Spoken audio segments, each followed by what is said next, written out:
नमस्कार, स्वागत है आप सभी का आपके अपने YouTube चैनल में। मैं शिवम श्रीवास्तव आज की रीजनिंग क्लास में आप सभी का स्वागत करता हूं। आज की क्लास में, आज की वीडियो लेक्चर में हमें पढ़ना है डायरेक्शन का लास्ट पार्ट, डायरेक्शन पार्ट 5। आज से हमारा जो डायरेक्शन का टॉपिक था वो पूरी तरह से फिनिश हो जाएगा। तो चलिए स्टार्ट करते हैं आज का सेशन। वीडियो को स्टार्ट करने से पहले वीडियोस को अपने फ्रेंड्स में शेयर कर दीजिए ताकि उनको भी रीजनिंग का पूरा कंटेंट मिल सके। अगर रीजनिंग का पूरा कंटेंट कहीं मिलेगा तो सिर्फ यही और कहीं नहीं। आइए स्टार्ट करते हैं आज का सेशन। आज का पहला क्वेश्चन दे रहा है, कह रहा है एक व्यक्ति अपने घर से पूर्व दिशा में 10 मीटर चलता है। फिगर बनाते हैं। अगर आपको फिगर बनाना आ गया तो डायरेक्शन आपके लिए बहुत ही आसान हो जाएगा। तो देखिए, कह रहा है एक व्यक्ति अपने घर से पूर्व दिशा में 10 मीटर चलता है। मान लेते हैं यहाँ पर उसका घर है, यहाँ पर एक उसी व्यक्ति का घर है। कह रहा है व्यक्ति अपने घर से पूर्व दिशा में 10 मीटर चलता है। तो पूर्व दिशा में 10 मीटर चला दिया, पूर्व दिशा में 10 मीटर गया। कह रहा है फिर बाएं मुड़ता है और 10 मीटर चलता है। फिर बाएं मुड़ता है, 10 मीटर चलता है तो 5 मीटर ऊंचे खंभे के पादमूल में पहुंचता है। अब देखिए, कह रहा है बाएं मुड़ता है और 10 मीटर चलता है तो 5 मीटर ऊंचे खंभे के पादमूल में पहुंचता है, अर्थात 5 मीटर ऊंचे खंभे के जड़ में पहुंचता है। अब बाएं मुड़ेगा और 10 मीटर चलेगा, बाएं के लिए एंटी क्लॉक। अब देखिए, बाएं मुड़ा और 10 मीटर चला तो यहां पर पहुंच गया। कह रहा है बाएं मुड़ता है और 10 मीटर चलता है तो 5 मीटर ऊंचे खंभे के पादमूल में पहुंचता है। अब यहाँ पर वो 5 मीटर ऊंचे खंभे के पादमूल में पहुंच गया, जड़ में पहुंच गया। और यहाँ पर क्या है, 5 मीटर ऊंचा खंभा लगा है, 5 मीटर ऊंचा खंभा लगा है। यहाँ पर 5 मीटर ऊंचे खंभे के पादमूल में पहुंच गया। अब क्या कह रहा है, पहुंचता है यदि खंभे के ऊपर एक लाइट लगी हो। यदि खंभे के ऊपर एक लाइट लगी हो, मान लीजिए खंभे के ऊपर यहाँ पर एक लाइट लगी है, ये लाइट लगी है। यदि खंभे के ऊपर एक लाइट लगी हो तो लाइट से उसके घर की दूरी ज्ञात करना है। देखिए, खंभे के ऊपर लाइट लगा दिया है, खंभे के ऊपर लाइट लगी है तो लाइट से उसके घर की दूरी ज्ञात करना है। अब देखिए, लाइट से उसके घर की दूरी पूछ रहा है, अर्थात हमें इस दूरी को निकालना है।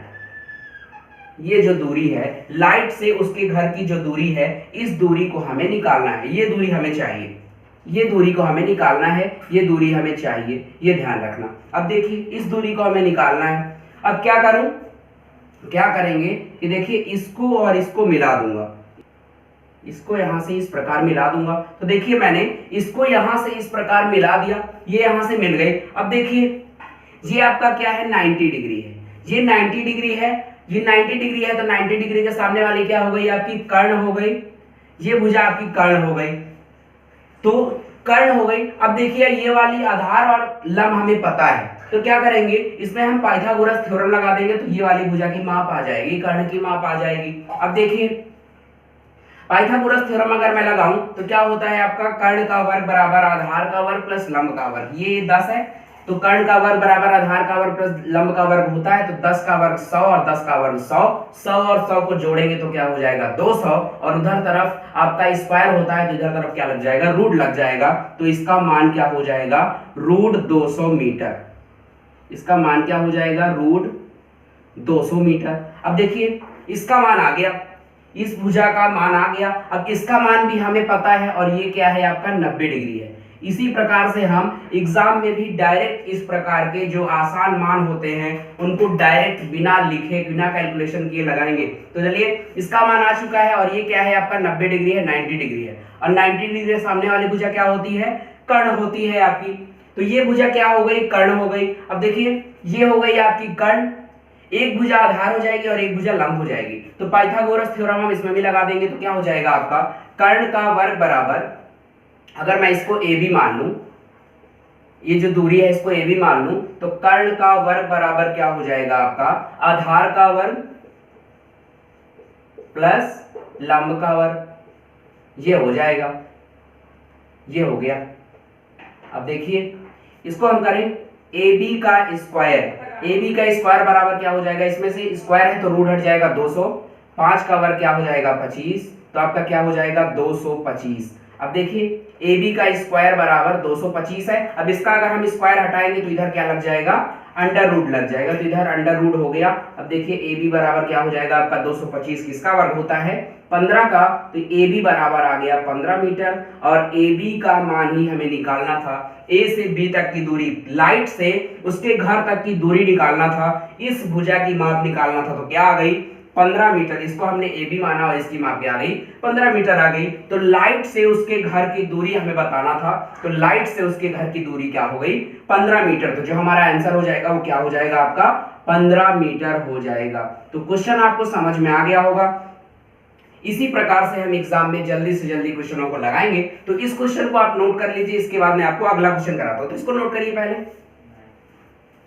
का अगला क्वेश्चन दे रहा है, दूसरा क्वेश्चन दे रहा है। इस क्वेश्चन को भी हम सॉल्व करते हैं। क्या कह रहा है, 6 गांव A B C D E F इस प्रकार स्थित है कि बी सी से 1 किलोमीटर उत्तर और डी से 1 किलोमीटर पूरब है।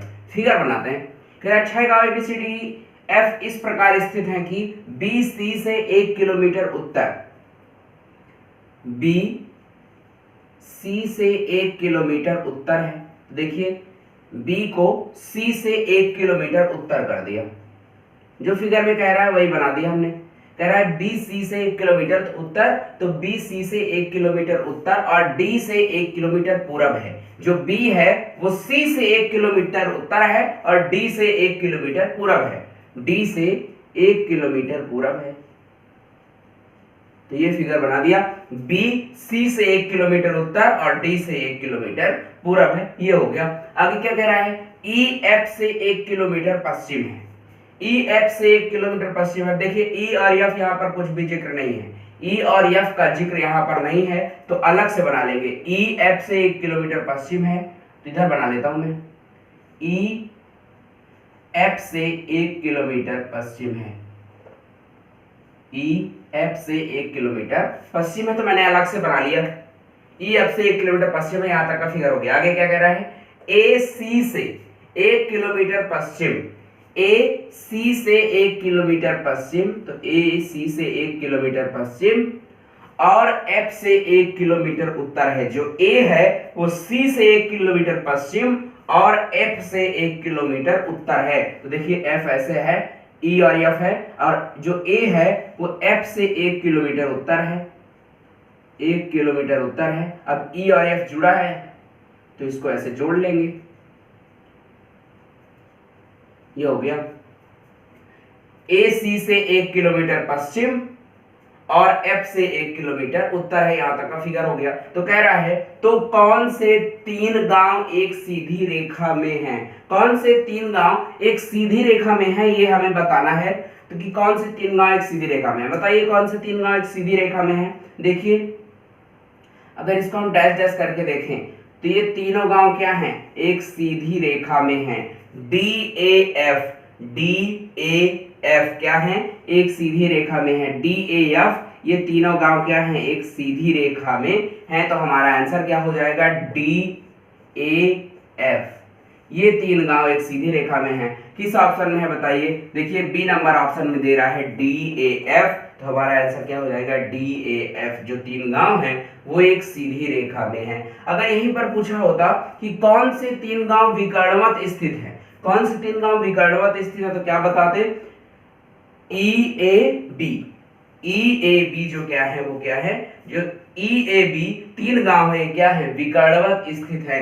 ई ए बी तीनों गांव क्या है, विकर्णवत है। लेकिन क्वेश्चन में हमसे पूछा है कि कौन से 3 गांव एक सीधी रेखा में हैं, तो कौन से 3 गांव एक सीधी रेखा में हैं, तो डी ए एफ जो 3 गांव हैं वो एक सीधी रेखा में है। तो हमारा आंसर क्या हो जाएगा, डी ए एफ। किस ऑप्शन में मिल रहा था, बी नंबर में, तो ऑप्शन नंबर बी सही हो गया। बहुत ही आसान क्वेश्चन है। इस तरह के क्वेश्चंस भी आपके एग्जाम में पूछता है, एसएससी में कई बार पूछ भी चुका है। तो चलिए इसको नोट कर लीजिए, इसके बाद मैं आगे बढ़ाता हूं, अगला क्वेश्चन करवाता हूं। तो इसको नोट करिए पहले आप। ये अगला क्वेश्चन दे रहा है, ध्यान से समझते जाइएगा। आज के सेशन में बहुत ही बेहतरीन क्वेश्चन आपको करा रहा हूं। ये क्वेश्चन दे रहा है, इस क्वेश्चन को हम सॉल्व करते हैं। कह रहा है 3 व्यक्ति एबीसी एक बिंदु से भिन्न भिन्न दिशाओं में चलना प्रारंभ करते हैं और समान दूरी तय करते हैं। ए बी सी एक बिंदु से भिन्न भिन्न दिशाओं में चलना प्रारंभ करते हैं और समान दूरी तय करते हैं। ए और सी के द्वारा बनाए गए अनुप्रस्थ पथ पर बी का पथ लंबवत है, अर्थात ए तथा बी के द्वारा बनाए गए अनुप्रस्थ पथ पर बी कैसे जाता है, लंबवत जाता है। बी का जो पथ है वो लंबवत है। तो देखिए यहां पर हम बना के देखते हैं फिगर। ए तथा सी के द्वारा बनाए गए अनुप्रस्थ पथ पर, ये ए और बी के द्वारा बनाया गया अनुप्रस्थ पथ हो गया। ए और सी के द्वारा बनाए गए अनुप्रस्थ पथ पर बी का पथ लंबवत है, अर्थात जो बी का पथ है ए तथा सी के द्वारा बनाए गए अनुप्रस्थ पथ पर बी का जो पथ है वो कैसा है, लंबवत है, बी लंबवत जाता है, तो ये लंबवत बी गया। अब क्या कह रहा है आगे, यदि सी बी से दक्षिण पश्चिम दिशा में हो, सी बी से दक्षिण पश्चिम दिशा में हो, जो सी है वो बी से दक्षिण पश्चिम, दक्षिण और पश्चिम के बीच की दिशा क्या होती है आपकी, दक्षिण पश्चिम दिशा होती है, तो दक्षिण और पश्चिम के बीच की दिशा, तो सी कहां पे होना चाहिए, इधर होना चाहिए। अब सी इधर होगा तो ए किधर होगा, ए यहां पर होगा, तो ये हो गया, ये आपका फिगर कंप्लीट हो गया, इसको ऐसे मिला सकते हैं, तो आपका फिगर कंप्लीट हो गया। कह रहा था यदि सी बी से दक्षिण पश्चिम दिशा में हो, तो सी को बी के दक्षिण पश्चिम दिशा में कर दिया, तो बी ए से किस दिशा में होगा, जो बी है वो ए से किस दिशा में होगा, तो ए से बी की दिशा देख लें, यहाँ पे प्लस का साइन बना लें, तो देखिए आपका उत्तर और पश्चिम के बीच की दिशा है, जो बी है वो ए से उत्तर और पश्चिम के बीच की दिशा में है, और उत्तर और पश्चिम के बीच की दिशा को क्या कहते हैं, उत्तर पश्चिम दिशा। तो हमारा आंसर क्या हो जाएगा, उत्तर पश्चिम दिशा, उत्तर पश्चिम। पूछ रहा था कि बी ए से किस दिशा में है, तो ए से बी की दिशा देखेंगे, यहाँ पे प्लस का साइन बनाया, उत्तर और पश्चिम के बीच की दिशा में है बी, तो आंसर क्या हो जाएगा, उत्तर पश्चिम दिशा। तो ये क्वेश्चन आपका सॉल्व हो गया, ध्यान से समझते जाइएगा, हर एक क्वेश्चन को आप बहुत ही गौर से समझिए। ये क्वेश्चन आपका सॉल्व हो गया है। इसके बाद मैं आपको अगला क्वेश्चन बताता हूं, ध्यान दीजिए। आज के वीडियो के डिस्क्रिप्शन बॉक्स में मैंने अपने टेलीग्राम चैनल की लिंक दे दी है, मुझे टेलीग्राम पे फॉलो करें और अपने डाउट्स को भेजें, अपने डाउट्स को वहां पे क्लियर करें, तुरंत मैं आपके डाउट सॉल्व करके भेज दूंगा। तो चलिए इस क्वेश्चन को नोट करिए, इसके बाद मैं अगला क्वेश्चन कराता हूं, इसको नोट करिए पहले। अगला क्वेश्चन दे रहा है आपका, इस क्वेश्चन को भी हम सॉल्व करते हैं। जैसे ही देखिए आपको क्वेश्चन बड़ा दिख रहा होगा, बड़ा क्वेश्चन दिख रहा होगा, लेकिन जैसे ही हम फिगर को बनाएंगे क्वेश्चन तुरंत सॉल्व हो जाएगा। देखिए कैसे, दो मित्र ए और बी एक दूसरे से 100 मीटर की दूरी पर खड़े हैं, फिगर बनाते चलते हैं। देखिए ए और बी एक दूसरे से 100 मीटर की दूरी पर खड़े हैं, यहाँ पे मान लेता हूं मैं कि बी है, ये एक आपका जो दूरी हो गई टोटल वो कितनी हो गई, 100 मीटर हो गई, ये पूरी दूरी हो गई आपकी 100 मीटर, ए से लेकर के बी तक ये जो दूरी है पूरी वो कितनी है, 100 मीटर है। ये हो गया 100 मीटर की दूरी पर खड़े हैं, दोनों एक दूसरे की तरफ चलना प्रारंभ करते हैं और समान गति से चलते हैं, अर्थात दोनों की स्पीड क्या है, सेम है, दोनों की स्पीड समान है। 30 मीटर चलने के बाद बी बाएं मुड़ता है। अब देखिए 30 मीटर चलने के बाद बी बाएं मुड़ता है, मान लीजिए यहां से यहां तक 30 मीटर है, बी 30 मीटर चला और 30 मीटर चलने के बाद बाएं मुड़ता है, बाएं अर्थात एंटी क्लॉक। अब बाएं मुड़ेगा तो देखिए 30 मीटर चला और 30 मीटर चलने के बाद बी बाएं मुड़ता है, 30 मीटर चलने के बाद बी बाएं मुड़ता है और 10 मीटर चलता है, 10 मीटर चलता है। अब देखिए यहां से 10 मीटर चला, 30 मीटर चलने के बाद भी बाएं मुड़ता है और 10 मीटर चलता है, तो 10 मीटर चला। फिर कह रहा है फिर दाहिने मुड़ता है 20 मीटर चलता है, फिर दाहिने मुड़ता है 20 मीटर चलता है, दाहिने मुड़ा और 20 मीटर चला, तो ये आपका 20 मीटर हो गया, दाहिने मुड़ा और 20 मीटर चला। फिर उसी सड़क पर वापस आ जाता है। अब देखिए यहां से फिर से उसी सड़क पर वापस आ जाता है, अब ये दूरी और ये दूरी बराबर होगी, तो ये वाली दूरी भी कितनी होगी आपकी, 10 मीटर होगी। अब देखिए क्या कह रहा था, 30 मीटर चलने के बाद बी बाएं मुड़ता है, तो बाएं मुड़ा 10 मीटर चलता है, फिर दाहिने मुड़ता है 20 मीटर चलता है, फिर दाहिने मुड़ा 20 मीटर चला, फिर उसी सड़क पर वापस आ जाता है, तो उसी सड़क पर वापस आ गया। यहाँ पर बी है, बी कहाँ पर है अभी, यहाँ पर, बी यहाँ पर आ गया, उसी सड़क पर वापस आ जाता है। यदि ए सीधा चलता है, यदि ए सीधा चलता हो तो इस समय ए और बी के बीच में दूरी क्या है। अब देखिए ए और बी की बीच जो स्पीड थी वो क्या थी, समान थी, जो चाल थी वो समान थी। बी चलता हुआ कहां पे आया है, बी इस समय यहाँ पे है। ए कैसे चल रहा है, सीधा चल रहा है, तो बी ने कितनी दूरी तय की, देखिए 30 10 40 40 20 60 और 10 70, तो जो बी ने दूरी तय की है वो कितनी है, 70 मीटर। तो ए भी कितना चला होगा, क्योंकि दोनों की चाल समान है इसलिए ए भी कितना चला होगा आपका, 70 मीटर चला होगा। तो देखिए ए भी 70 मीटर चला होगा। तो देखिए ये वाली जो दूरी है वो कितनी है 30, तो शेष दूरी कितनी हो गई 70। तो ए चला होगा, ए जब 70 मीटर चला होगा तो कहां पे आया होगा, यहां पर। ए 70 मीटर चला तो यहां पर आया, 70 और 30 क्या हो जाएगा 100। तो देखिए ए यहां पर है और बी कहां पर है, यहां पर है। तो पूछ रहा है तो इस समय ए और बी के बीच में क्या दूरी होगी, ए और बी के बीच की दूरी क्या होगी, तो ये वाली दूरी पूछ रहा है। जो ए और बी के बीच की दूरी है ये दूरी इस दूरी के बराबर होगी। तो ये दूरी और ये दूरी आपकी क्या होंगी, बराबर होंगी। तो ए और बी के बीच की दूरी क्या हो जाएगी 20 मीटर। तो हमारा आंसर क्या आ जाएगा 20 मीटर आ जाएगा।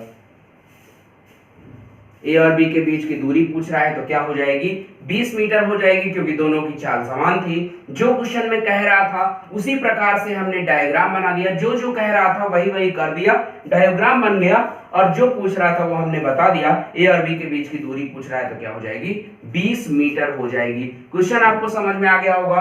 क्वेश्चन आपको कैसे लग रहे हैं कमेंट करके आपको लास्ट में जरूर बताना है। अभी काफी सारे क्वेश्चंस करना बाकी है। आज के सेशन में हम पूरा डायरेक्शन फिनिश करेंगे, पूरा डायरेक्शन कंप्लीट करेंगे। तो चलिए इस क्वेश्चन को नोट करिए, इसके बाद मैं आपको अगला क्वेश्चन कराता हूं। इसको नोट करिए पहले।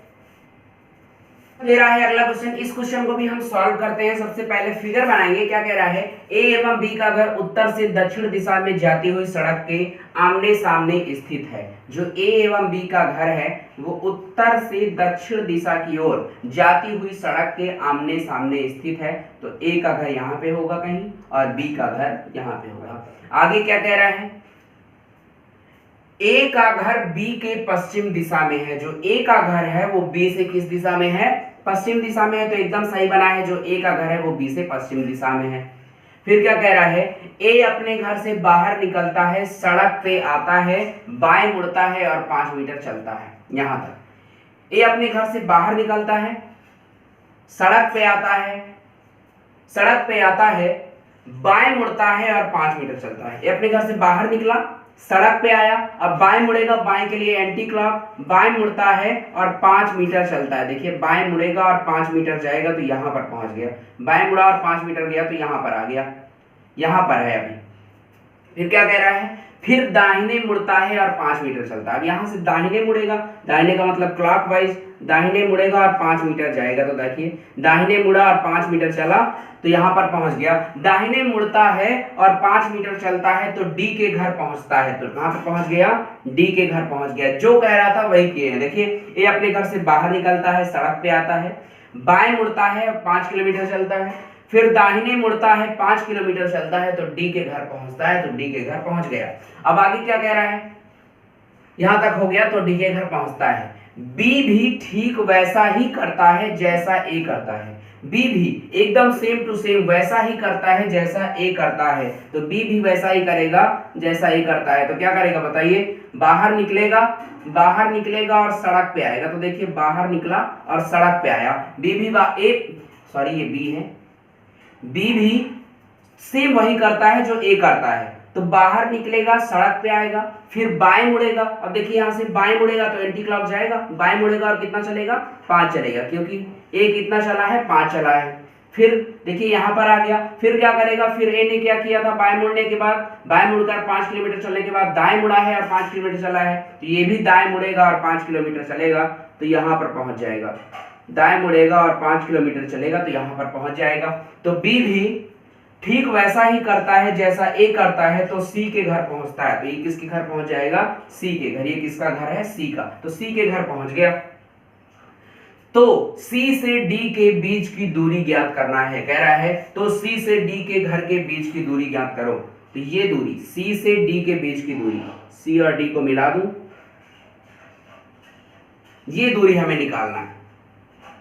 ये जो दूरी है सी से डी के घर के बीच की जो दूरी है, यहां से लेकर के यहां तक की दूरी हमें निकालनी है। तो देखिए किस प्रकार से आ जाएगा, ये आपका 90 डिग्री है। अगर हम इसको अलग अलग निकाल लें, ये वाली भुजा और ये वाली भुजा पता है, ये वाली भुजा और ये वाली भुजा पता है, इसको और इसको अगर हम अलग अलग निकाल लें और दोनों को जोड़ दे तो पूरी दूरी आ जाएगी। पूरी दूरी का मान हमें पता चल जाएगा और वही हमें निकालना है। अब देखिए ये 90 डिग्री है, 90 के सामने वाली भुजा क्या होती है, हाइपोटेन्यूस होती है, कर्ण होती है। तो ये कर्ण हो गई। अब देखिए ये कर्ण हो गई तो इसमें हम क्या करेंगे, पाइथागोरस थ्योरम का यूज करेंगे। तो देखिए इसमें पाइथागोरस थ्योरम का जब हम यूज करेंगे तो क्या हो जाएगा आपका, कर्ण का वर्ग बराबर क्या होता है, आधार का वर्ग प्लस लंब का वर्ग। इधर से हम जब स्क्वायर हटाएंगे तो इधर क्या हो जाएगा, रूट लग जाएगा, तो आपका हो जाएगा 25 प्लस 25, 25 प्लस 25 क्या हो जाएगा आपका अंडर रूट 50 लिख सकते हैं। देखिए यहाँ पर रूट 50 को लिख सकते हैं 25 गुणे 2।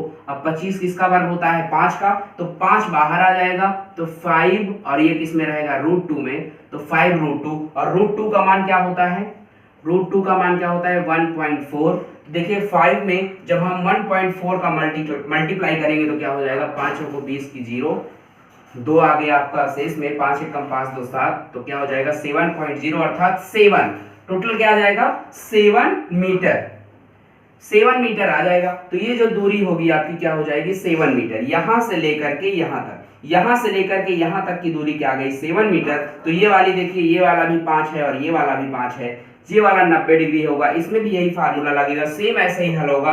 तो इसकी भी जो माप हो जाएगी वो कितनी आ जाएगी 7 मीटर, यहां से लेकर के यहां तक कितनी हो जाएगी 7 मीटर। तो ये वाली आपकी 7 मीटर और ये वाली 7 मीटर, दोनों को जोड़ देंगे तो पूरी दूरी आ जाएगी, सी से लेकर के डी तक की दूरी आ जाएगी, क्या हो जाएगी 7 प्लस 7, सी डी बराबर क्या हो जाएगा आपका 7 प्लस 7 बराबर 14 मीटर, जिसकी माप हमने निकाली थी। तो C से D के घर के बीच की दूरी ज्ञात करो, अर्थात C से लेकर के D तक CD की माप निकालनी थी, क्या हो गई 7 प्लस 7 बराबर 14 मीटर, 14 मीटर। तो ये क्वेश्चन आपका सॉल्व हो गया।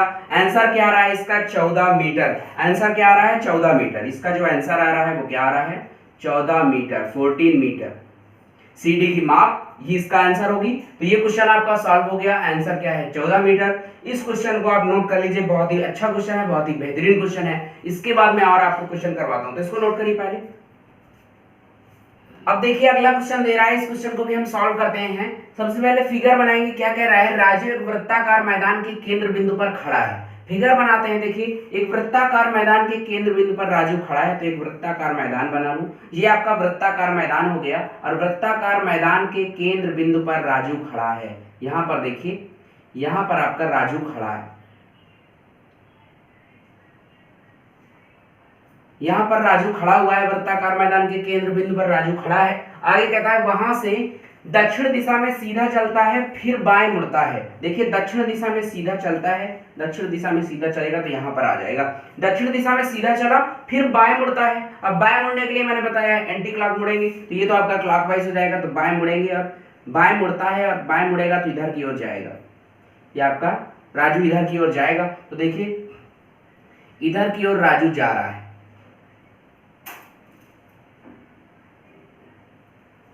राजू इधर की ओर जा रहा है। अब बाएं मुड़ता है, मैदान का किनारा पकड़कर कुल दूरी का 3/8 भाग तय करता है। कुल दूरी का 3/8 भाग, तो वृत्त में कुल दूरी कितनी होती है 360 डिग्री और 3/8 भाग तय करता है। जिसको कैंसिल करेंगे 45 मल्टीप्लाई करेंगे तो 135, 135 डिग्री। एक बाएं मुड़ेगा और कितना जाएगा 135 डिग्री जाएगा, तो 135 डिग्री जाएगा। देखिए ये आपका 90 डिग्री हो गया, 90 और 45 क्या होता है 135, तो 135 डिग्री जाएगा। तो देखिए ये आपका 135 डिग्री हो गया, यहां से यहां तक आपका 135 डिग्री हो गया।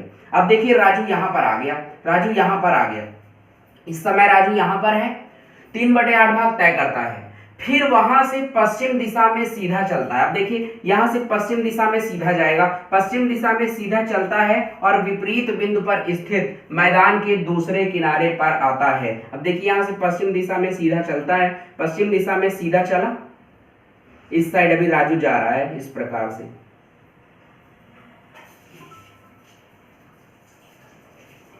से राजू इधर की ओर जा रहा है। देखिए राजू जो है अभी इस प्रकार जा रहा है, विपरीत बिंदु पर आ जाता है, विपरीत बिंदु पर स्थित मैदान के दूसरे किनारे पर आ जाता है। तो यहां पर राजू आ गया, यहां पर इस समय स्थित है, जो राजू है वो इस समय यहां पर है, ये राजू यहां पर है। अब पूछ क्या रहा है, यहां तक का फिगर बन गया। अब कह रहा है अब वह प्रारंभिक स्थान से किस दिशा में है। प्रारंभिक स्थान कौन सा है, प्रारंभिक स्थान ये है। अब प्रारंभिक स्थान से दिशा पूछ रहा है, तो यहाँ पे प्लस का साइन बना ले। अब देखिए यहां से हमें दिशा बतानी है कि किस स्थान पे है, तो उत्तर और पश्चिम के बीच की दिशा में है। जो ये दिशा है वो आपकी उत्तर और पश्चिम के बीच की दिशा है। जो हमारा आंसर हो जाएगा वो क्या हो जाएगा आपका, उत्तर पश्चिम के बीच की दिशा है, तो क्या हो जाएगा, उत्तर पश्चिम दिशा। जो हमारा आंसर हो जाएगा वो क्या हो जाएगा, नॉर्थ वेस्ट, उत्तर पश्चिम। यही पूछ रहा था कि अब वह प्रारंभिक स्थान से किस दिशा में है, तो प्रारंभिक स्थान ये है और प्रारंभिक स्थान से देखिए उत्तर और पश्चिम के बीच की दिशा में है, तो हमारा आंसर क्या हो जाएगा, उत्तर पश्चिम दिशा। ये क्वेश्चन आपका सॉल्व हुआ। इसके बाद मैं आपको जो आपके सूर्योदय और सूर्यास्त पे आधारित सवाल बनते हैं डायरेक्शन में, 2 टाइप, जो आपका सूर्योदय और सूर्यास्त 2 तरह के प्रश्न बनते हैं, उन्हें भी हम दोनों तरह के प्रश्नों को सॉल्व करेंगे। तो चलिए इसको नोट करिए, इसके बाद मैं आपको बताता हूं। इसको नोट करिए पहले। का अगला क्वेश्चन दे रहा है, ये आपका सूर्योदय बेस्ड क्वेश्चन है, जो आपका सूर्योदय पर आधारित क्वेश्चन बनता है, उस क्वेश्चन को दिया गया है। इस क्वेश्चन को भी हम सॉल्व करते हैं। देखिए कॉन्सेप्ट समझिएगा। इस तरह का क्वेश्चन कई बार आपके एग्जाम में पूछा जा चुका है और हमेशा लगभग हमेशा पूछता है सभी एग्जामों में। तो चलिए ध्यान से समझिएगा क्या कह रहा है। एक दिन सुबह 7 बजे धूप निकलने के बाद 2 मित्र सुमित और मोहित एक खुली जगह पर खड़े होकर आमने सामने बात कर रहे थे। अब देखिए सुबह 7 बजे धूप निकलने के बाद अब सूर्योदय हो रहा है, तो सूर्योदय किधर से होता है, पूरब से होता है, तो पूर्व दिशा से सूर्योदय होता है। इधर देखिए मैं आपका सूर्योदय करा देता हूँ। तो ये आपका सूर्योदय हो गया। ध्यान से समझिएगा, एक एक कॉन्सेप्ट पे आधारित है। जैसे ही आपको कॉन्सेप्ट समझ में आ जाएगा, क्वेश्चन आपको बहुत आसान लगेगा। देखिए सुबह 7 बजे सूर्योदय हो गया। अब 2 मित्र सुमित और मोहित एक खुली जगह पर खड़े होकर आमने सामने बात कर रहे थे। अब देखिए आमने सामने बात कर रहे हैं, आमने सामने बात कर रहे हैं। अब इनमें से एक सुमित होगा और एक मोहित होगा। अभी हमें पता नहीं है, अभी हम पता करेंगे कि कौन सा सुमित है और कौन सा मोहित है। अब देखिए इनमें से एक उत्तर देख रहा है और एक दक्षिण देख रहा है। ये वाला क्या देख रहा है, उत्तर देख रहा है, और ऊपर वाला क्या देख रहा है, दक्षिण देख रहा है। अब देखिए कॉन्सेप्ट समझिए, उत्तर देखने वाले का दायां बायां सेम मेरे जैसा होगा, अर्थात जिधर मेरा दाहिना उधर उसका भी दाहिना, और जिधर मेरा बायां उधर उसका भी बायां। ये आपको कॉन्सेप्ट समझ में आ गया होगा। उत्तर कौन देख रहा है, नीचे वाला। उत्तर देखने वाले का दायां बायां मेरे जैसा होता है, जिधर मेरा दाहिना उधर उसका भी दाहिना, और जिधर मेरा बायां उधर उसका भी बायां। ये उत्तर देख रहा था तो इसका दायां बायां मेरे जैसा होगा। जिधर मेरा दाहिना है उधर इसका भी दाहिना, और जिधर मेरा बायां है उधर इसका भी बायां हो गया। अब देखिए इसमें कॉन्सेप्ट समझिए, दक्षिण देखने वाले का दायां बायां मेरे जस्ट विपरीत होता है। दक्षिण देखने वाले का दायां बायां जस्ट विपरीत होता है। जिधर मेरा दाहिना उधर उसका बायां, और जिधर मेरा बायां उधर उसका दाहिना। अब देखिए दक्षिण देख रहा है तो इसका जस्ट विपरीत होगा। जिधर मेरा दाहिना है उधर उसका बायां होगा, और जिधर मेरा बायां है उधर उसका दाहिना होगा। कॉन्सेप्ट आपको समझ में आ गया होगा। एक बार और सुन लीजिए, उत्तर देखने वाले का दायां बायां सेम मेरे जैसा होगा। जिधर मेरा दाहिना उधर उसका भी दाहिना, जिधर मेरा बायां उधर उसका भी बायां, और दक्षिण देखने वाले का दायां बायां जस्ट मेरे विपरीत होगा। जिधर मेरा दाहिना उधर उसका बायां, और जिधर मेरा बायां उधर उसका दाहिना। तो चलिए ये उत्तर देख रहा था, इसका दायां बायां मेरे जैसा हो गया, और ये दक्षिण देख रहा था तो इसका दायां बायां मेरे जस्ट विपरीत हो गया। ये कॉन्सेप्ट आपको समझ में आ गया होगा। अब देखिए क्या कह रहा है, यदि सुमित की परछाई मोहित के दाहिने पड़ रही हो, सुमित की परछाई मोहित के दाहिने पड़ रही हो, अगर मैं इसको सुमित मानूं, अगर मैं इसको सुमित मानूं तो सुमित की परछाई मोहित, अगर ये सुमित होगा तो ये कौन होगा, मोहित होगा। और क्या कह रहा है, सुमित की परछाई मोहित के दाहिने पड़ रही है। अब सुमित की परछाई मोहित के दाहिने पड़ रही है, तो बताइए क्या मोहित के दाहिने पड़ रही है, नहीं बाएं पड़ रही है, अर्थात ये सुमित नहीं है। सुमित ये नहीं है तो सुमित कौन होगा, सुमित ये होगा। ये कौन होगा, सुमित होगा। अगर सुमित ये है तो ये कौन होगा, मोहित होगा। अब देखिए अब समझिएगा क्या कह रहा है, सुमित की परछाई मोहित के दाहिने पड़ रही है, तो सुमित की जो परछाई है वो मोहित के दाहिने पड़ रही है। सुमित की परछाई मोहित के दाहिने पड़ रही है। तो देखिए मोहित के दाहिने पड़ रही है, तो ये बिल्कुल जो फिगर बना है एकदम सही है। सुमित की जो परछाई है वो मोहित के दाहिने पड़ रही है, ये इसका दाहिना है, मोहित के दाहिने पड़ रही है। तो क्या पूछ रहा है, तो सुमित का चेहरा किस दिशा में है, तो सुमित ये है। अब सुमित का चेहरा किस दिशा में बताइए, उत्तर की ऊपर की ओर मुख किए हुए है, तो सुमित का चेहरा किस दिशा में हो जाएगा, उत्तर दिशा में हो जाएगा, नॉर्थ दिशा में। तो जो आंसर हो जाएगा वो क्या हो जाएगा, नॉर्थ, अर्थात उत्तर। सुमित का चेहरा किस दिशा में है पूछ रहा है, तो आंसर क्या हो गया, नॉर्थ हो गया। कॉन्सेप्ट आपको समझ में आ गया। एक क्वेश्चन करते हैं सूर्यास्त वाला, इसको नोट कर लीजिए, इसके बाद मैं सूर्यास्त पे आधारित क्वेश्चन करवाता हूँ। चलिए इसको नोट करिए पहले। ये क्वेश्चन भी दे रहा है आपका सूर्यास्त पे आधारित। पिछला क्वेश्चन हमने किया सूर्योदय पर आधारित और ये क्वेश्चन दे रहा है सूर्यास्त पे आधारित। क्या कह रहा है, एक शाम सूर्यास्त से पहले अर्थात शाम का समय होगा, एक शाम सूर्यास्त से पहले दो मित्र पंकज और गोपाल एक खुली जगह पर खड़े होकर आमने सामने बात कर रहे थे। सूर्यास्त का समय है। अब बताइए जो सूर्यास्त होता है वो किस दिशा में होता है, पश्चिम दिशा में। तो सूर्य किस दिशा में रहता है, पश्चिम दिशा में। देखिए सूर्यास्त होता रहता है, सूर्यास्त हो रहा है, रोशनी रहती है सूर्यास्त के समय, शाम के समय धूप रहती है हल्की। कह रहा है एक शाम सूर्यास्त से पहले, सूरज बना दिया मैंने, पश्चिम दिशा में सूर्य होगा सूर्यास्त के समय। पहले दो मित्र पंकज और गोपाल एक खुली जगह पर खड़े होकर आमने सामने बात कर रहे थे। अब देखिए दो मित्र खुली जगह पर खड़े होकर आमने सामने बात कर रहे थे, पंकज और गोपाल ये इस प्रकार से खड़े हैं। अब देखिए आगे परछाई वाली बात है, इसलिए इस प्रकार से खड़ा मत करिएगा। इस प्रकार से खड़ा कर देंगे तो परछाई एक दूसरे पे पड़ेगी नहीं और क्वेश्चन गलत हो जाएगा। इस प्रकार से नहीं, इस प्रकार से खड़े होंगे, ठीक है। खड़े होकर आमने सामने खड़े होकर बात कर रहे थे। यदि पंकज की परछाई ठीक उसके दाहिने पड़ रही हो तो गोपाल का चेहरा किस दिशा में है, हमें ये बताना है। अब देखिए इनमें से एक व्यक्ति उत्तर देख रहा है और एक व्यक्ति दक्षिण देख रहा है। अब उत्तर देखने वाले का दायां बायां मेरे जैसा होता है, पिछले क्वेश्चन मैंने आपको बताया है। अब देखिए ये उत्तर देख रहा है तो इसका दायां बायां कैसे होगा, मेरे जैसा होगा। जिधर मेरा दाहिना उधर इसका भी दाहिना और जिधर मेरा बायां उधर उसका भी बायां। ये दक्षिण देख रहा है तो दक्षिण देखने वाले का दायां बायां मेरे विपरीत, जिधर मेरा दाहिना उधर उसका बायां और जिधर मेरा बायां उधर उसका दाहिना। ये आपको पता चल गया होगा। ये कॉन्सेप्ट याद रखिएगा, उत्तर देखने वाले का दायां बायां सेम मेरे जैसा, जिधर मेरा दाहिना उधर उसका भी दायां, जिधर मेरा बायां उधर उसका भी बायां। दक्षिण देखने वाले में होता है जस्ट विपरीत, अर्थात जिधर मेरा दाहिना उधर उसका बायां और जिधर मेरा बायां उधर उसका दाहिना। ये कॉन्सेप्ट आपको समझ में आ गया। क्या कह रहा है क्वेश्चन, यदि पंकज की परछाई ठीक उसके दाहिने पड़ रही हो, पंकज की परछाई ठीक उसी के दाहिने पड़ रही है। अब देखिए इनमें से हम किसको पंकज माने कि उसकी परछाई ठीक उसी के दाहिने पड़ने लगे। अगर इसको पंकज मानोगे तो इसकी परछाई इसके बाएं पड़ने लगेगी, अर्थात ये पंकज नहीं है तो पंकज कौन होगा, पंकज ये होगा। ये आपका पंकज है। अब उसकी परछाई, पंकज की परछाई ठीक उसके दाहिने पड़ रही है। देखिए पंकज की परछाई ठीक उसी के दाहिने पड़ रही है, ये दाहिना है पंकज का, पंकज की परछाई ठीक उसी के दाहिने पड़ रही है। ठीक उसके दाहिने पड़ रही हो तो गोपाल का चेहरा किस दिशा में है, अगर ये पंकज है तो ये कौन होगा, गोपाल होगा। और पूछ रहा है कि गोपाल का चेहरा किस दिशा में होगा, तो बताइए गोपाल का चेहरा किस दिशा में है, नीचे की ओर देख रहा है तो गोपाल का चेहरा किस दिशा में होगा, दक्षिण दिशा में। आंसर क्या हो जाएगा, दक्षिण, साउथ। किस दिशा में है गोपाल का चेहरा, साउथ दिशा में, दक्षिण दिशा में है। जो आंसर आ गया वो क्या हो गया, साउथ, दक्षिण। तो ये क्वेश्चन भी हमारा सॉल्व हो गया है। इस प्रकार के क्वेश्चन सूर्योदय और सूर्यास्त पे आधारित क्वेश्चन आपके एग्जाम में बनते हैं, तो इनका कॉन्सेप्ट याद रखिएगा। और इस प्रकार के जो जितने भी आपके क्वेश्चन बनेंगे उन्हें आप जल्दी से जल्दी इस ट्रिक के माध्यम से सॉल्व कर सकते हैं। तो आज का जो आपका सेशन था वो कंप्लीट हो गया है। पहले आप इसको नोट कर लीजिए, एक काम करिए पहले इसको नोट करिए, आगे बताता हूँ। ये आपका नोट हो गया होगा, वीडियो को पॉज करके आपने नोट कर लिया होगा। तो आज का जो सेशन था वो कंप्लीट हो गया है। जो आपका डायरेक्शन टॉपिक था वो पूरी तरह से फिनिश हो गया है। डायरेक्शन टॉपिक आपको कैसा लगा, आज का सेशन आपको कैसा लगा, कमेंट करके जरूर बताएं। अगर आपको वीडियो अच्छे लग रहे हैं तो वीडियोस को लाइक करें, चैनल को सब्सक्राइब करें और ज्यादा से ज्यादा शेयर करें अपने फ्रेंड्स में, ताकि उनको भी रीजनिंग का पूरा कंटेंट मिल सके। आज के लिए इतना ही, मिलते हैं आपसे अगले वीडियो में। धन्यवाद, नमस्कार, thank you, love you all.